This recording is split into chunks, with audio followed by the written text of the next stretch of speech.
Grandpa and Little Bear share a dream to visit Faraway Valley,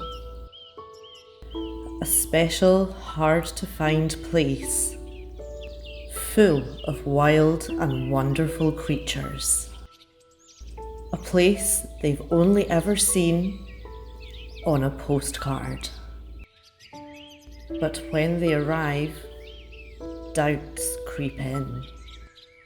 Does Faraway Valley still exist? With the help of new friends, will they find it? Will you find the way to Faraway Valley?